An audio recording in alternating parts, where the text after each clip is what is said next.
കുറച്ചൊക്കെ എണ്ണയിൽ പൊരിച്ചത് കഴിക്കുന്നത് കുറയ്ക്കണം എന്ന് ചിന്തിച്ചാലും ഇടയ്ക്കൊരു ദിവസമൊക്കെ ഒരു മോഹം വരില്ലേ? അങ്ങനെയുള്ള ദിവസങ്ങളിൽ ഉണ്ടാക്കിയെടുക്കാൻ പറ്റിയ നല്ലൊരു സ്നാക്കാണ്. ഇതിലിപ്പോൾ 2 സ്നാക്ക് കാണുന്നില്ലേ?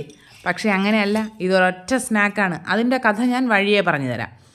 നമുക്ക് ആദ്യം ഒരു ഫില്ലിങ് തയ്യാറാക്കിയെടുക്കണം. ഒരു ചിക്കൻ ഫില്ലിങ്ങാണ്.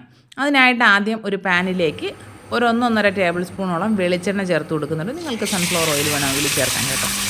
ഇനി അതിലേക്കൊരു 300 ഗ്രാമോളം ബോൺലെസ് ചിക്കൻ വളരെ പൊടിയായിട്ട് അരിഞ്ഞതിന് ചേർത്ത് കൊടുക്കാം. മിൻസ്ഡ് മീറ്റായിട്ട് കിട്ടുമല്ലോ, അത് ചേർത്താലും മതിയാകും. ഇത് ചേർത്തിട്ട് നന്നായിട്ട് ആ എണ്ണയിൽ ഇതൊന്ന് വഴറ്റുക. അപ്പോൾ ചിക്കൻ്റെ കളർ ചെറുതായിട്ടൊന്ന് മാറി വൈറ്റ് കളറായി തുടങ്ങും. അപ്പോൾ നമുക്കിതിലേക്ക് ഉപ്പ് ചേർത്ത് കൊടുക്കാം. ഇപ്പോൾ യാതൊരു മസാലയും ചേർത്തിട്ടില്ല. ഇതിലേക്ക് ഒരു 1/2 ടീസ്പൂൺ ഉപ്പോളം ഞാൻ ചേർത്ത് കൊടുക്കുന്നുണ്ട്. ഉപ്പ് കൂടി ചേർത്തിട്ട് നന്നായിട്ട് മിക്സ് ചെയ്യുക.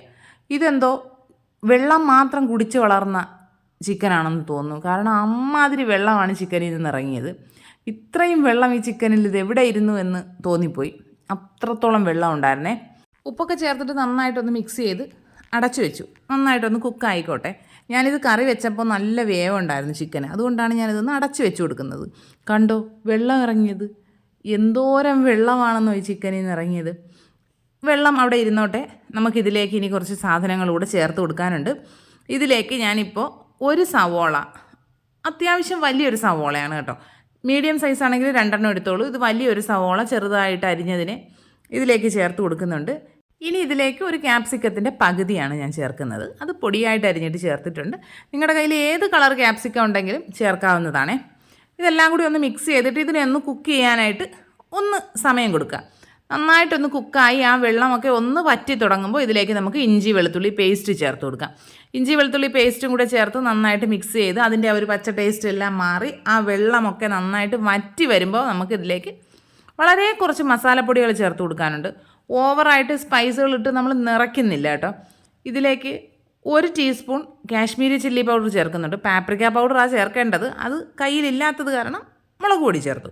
ഇനി ഒരു 1/4 ടീസ്പൂൺ കുരുമുളക് പൊടിയും 1/4 ടീസ്പൂൺ ഒറിഗാനോയും ചേർക്കുന്നുണ്ട്. ഉപ്പ് നോക്കിയിട്ട് കുറവാണ് എന്ന് തോന്നുകയാണെങ്കിൽ ചേർത്ത് കൊടുക്കാവുന്നതാണ്. ഇനി ഈ മസാലയുടെ പച്ചമണം മാറുന്നത് വരെ നന്നായിട്ടൊന്ന് വഴറ്റിയെടുക്കാം.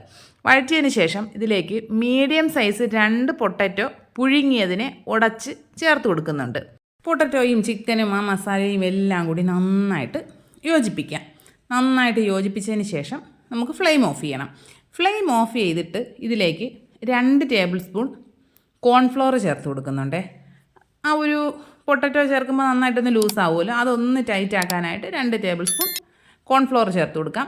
കോൺഫ്ലോർ ചേർത്ത് കൊടുക്കുമ്പോൾ ഫ്ലെയിം ഓൺ ആക്കണ്ട. ആ ഒരു പാത്രത്തിൻ്റെ ആ ഒരു ചൂടിൽ തന്നെ അത് ഒന്ന് നല്ലതുപോലെ ഒന്ന് മിക്സ് ചെയ്തതിന് ശേഷം ഇതിലേക്ക് കുറച്ച് മല്ലിയില കൂടെ ചേർത്ത് കൊടുത്തു കഴിഞ്ഞാൽ നമ്മുടെ ഫില്ലിങ്ങിൻ്റെ പരിപാടികൾ കഴിഞ്ഞിട്ടുണ്ട്. മല്ലിയില നിങ്ങൾക്ക് ഇഷ്ടമില്ല എങ്കിൽ ഒഴിവാക്കാവുന്നതാണ്. പക്ഷേ ഇങ്ങനെയുള്ള സ്നാക്കുകളിലൊക്കെ മല്ലിയില ഭയങ്കര ഒരു പ്രത്യേക ടേസ്റ്റാണ് കേട്ടോ. കുഞ്ഞിലെയൊന്നും എനിക്ക് ഈ മല്ലിയില ചേർക്കുന്നതേ ഇഷ്ടമല്ലായിരുന്നു. പക്ഷേ ഇപ്പം മല്ലിയിലയുടെ വല്ലാത്തൊരു ഫാനായി തീർന്നിരിക്കുകയാണ്. ഇതാ മല്ലിയില ഇവിടെ ചേർത്ത് മിക്സ് ചെയ്ത് കഴിഞ്ഞു. നമ്മുടെ ഫില്ലിങ്ങിൻ്റെ പരിപാടിയെല്ലാം കഴിഞ്ഞു. ഇനി നമുക്കൊരു ബൗളിലേക്ക് 2 ടേബിൾ സ്പൂൺ കോൺഫ്ലോർ ചേർത്ത് കൊടുത്ത് അതിലേക്ക് കുറച്ച് വെള്ളവും ചേർത്ത് ഇത് നന്നായിട്ടൊന്ന് കലക്കിയെടുക്കാം.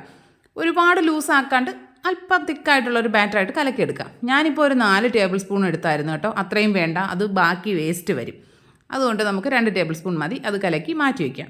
ഇനി ബാക്കി വന്ന കുറച്ച് സമൂസ ഷീറ്റ് ഉണ്ട് കേട്ടോ. അതൊരു ദിവസം ഫ്രിഡ്ജിൽ കറണ്ട് ഇല്ലാണ്ട് ഇരുന്നത് കൊണ്ട് എന്തൊക്കെയോ ഒരു വല്ലാത്ത അവസ്ഥയായി കഴിഞ്ഞു.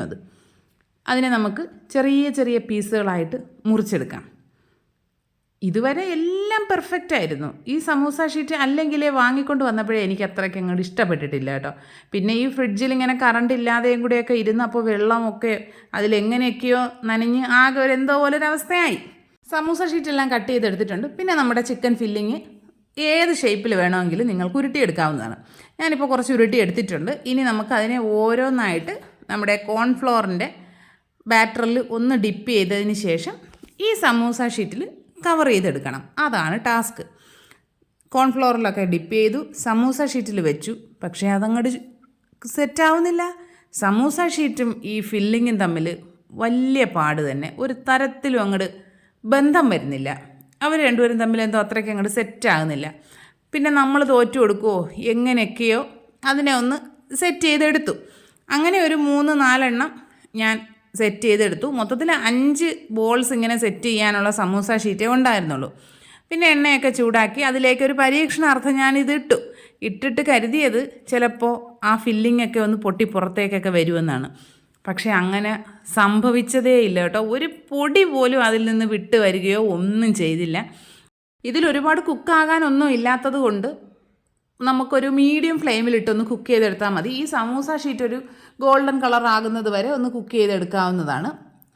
പൊട്ടിപ്പോവുകയോ ഒന്നും ചെയ്തില്ല കേട്ടോ. എനിക്കത് ഭയങ്കര അത്ഭുതമായിരുന്നു. ഇത് ആദ്യത്തെ സെറ്റ് കുക്കായിട്ടുണ്ട്. ഇനി നമുക്ക് ബാക്കിയുള്ളതിനെ കൂടെ കുക്ക് ചെയ്തെടുക്കാം. സമൂസ ഷീറ്റിൽ ഫില്ല് ചെയ്തത് 5 എണ്ണവും ആണുണ്ടായിരുന്നത്. അതിനുശേഷം ഞാൻ എന്ത് ചെയ്തു, ബ്രെഡ് ക്രംസ് എടുത്തു. നമ്മളെ തോൽപ്പിക്കാൻ പറ്റുമോ? ബ്രെഡ് ക്രംസിൽ റോൾ ചെയ്തിട്ട് അടുത്ത സെറ്റ് കൂടി അങ്ങനെ ഫ്രൈ ചെയ്തെടുത്തു. അങ്ങനെ മൊത്തത്തിൽ എനിക്ക് 17 സ്നാക്കാണ് കിട്ടിയിട്ടുണ്ടായിരുന്നത്. ഇത്രയും അളവിൽ 17 സ്നാക്ക് തയ്യാറാക്കി എടുക്കാൻ പറ്റി. നല്ല ടേസ്റ്റാണ്. ഒരു വ്യത്യസ്തമായ ടേസ്റ്റിലുള്ളൊരു സ്നാക്കാണ്. നിങ്ങൾ ട്രൈ ചെയ്ത് നോക്കുക. എന്നിട്ട് ഫീഡ്ബാക്സ് ഒക്കെ കമൻറ്റ് ബോക്സിൽ അറിയിക്കുക. വീഡിയോ ഇഷ്ടപ്പെട്ട് കഴിഞ്ഞാൽ ലൈക്ക് ചെയ്യുക, കമൻറ്റ് ചെയ്യുക, ഷെയർ ചെയ്യുക, ചാനൽ സബ്സ്ക്രൈബ് ചെയ്യുക, ഹൈപ്പ് കൂടി ചെയ്യാൻ കേട്ടോ. നിങ്ങൾക്ക് ഏത് തരം സ്നാക്കുകളാണ് കഴിക്കാൻ ഇഷ്ടമെന്ന് കൂടി പറഞ്ഞോളൂ. ഇനി നമുക്ക് മറ്റൊരു അടിപൊളി വീഡിയോ ആയിട്ട് ഉടനെ തന്നെ കാണാം. അതുവരെ എല്ലാ കൂട്ടുകാർക്കും ബൈ.